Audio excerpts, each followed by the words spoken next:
Ukraine द्वारा अपने Zaporizhzhia परमाणु संयंत्र पर हमले के इनपुट का दावा किए जाने के बाद संयुक्त राष्ट्र संघ भी घबरा गया है, क्योंकि अगर रूस ने इस परमाणु संयंत्र पर हमला किया तो इससे लीक होने वाले रेडियोधर्मी पदार्थों से मानवता को बड़ा खतरा पैदा हो सकता है।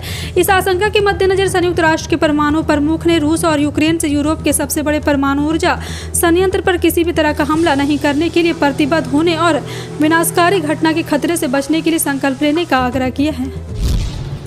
कांग्रेस नेता राहुल गांधी ने सैन फ्रांसिस्को में भारतीय प्रवासियों की एक सभा को दिए संबोधित करते हुए केंद्र की मोदी सरकार पर हमला बोला। राहुल गांधी ने कहा, सरकार ने उनकी भारत जोड़ो यात्रा को रोकने के लिए अपनी पूरी ताकत लगा दी थी, लेकिन कुछ भी काम नहीं आया और यात्रा का प्रभाव बढ़ गया। यही इसलिए हुआ क्योंकि भारत जोड़ो का विचार हर किसी के दिल में है।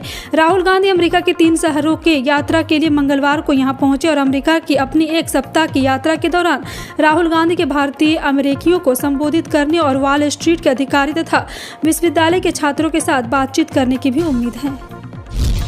किसानों के एक ताकतवर गुट ने गुरुवार को उत्तर प्रदेश के मुजफ्फरनगर जिले के सोरम कस्बे में एक अहम खाप पंचायत बुलाई, जिसमें देश के कुछ शीर्ष पहलवानों द्वारा चल रहे विरोध प्रदर्शन पर फैसला लिया जाएगा।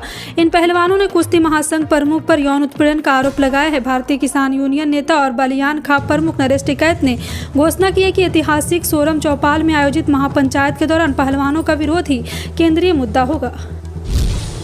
नए परिसीमन को लेकर दक्षिण के राज्यों के नेताओं ने विरोध दर्ज करना शुरू कर दिया है। दरअसल जनसंख्या वृद्धि के दर हिसाब से दक्षिण के राज्यों की तुलना में हिंदी भाषी राज्यों की वृद्धि दर तकरीबन 9% ज़्यादा है। इसलिए आबादी के हिसाब से सांसदों की संख्या तय होने पर हिंदी भाषी क्षेत्रों में सांसदों की संख्या दक्षिणी के राज्य की तुलना में कहीं ज़्यादा बढ़ने की संभावना है।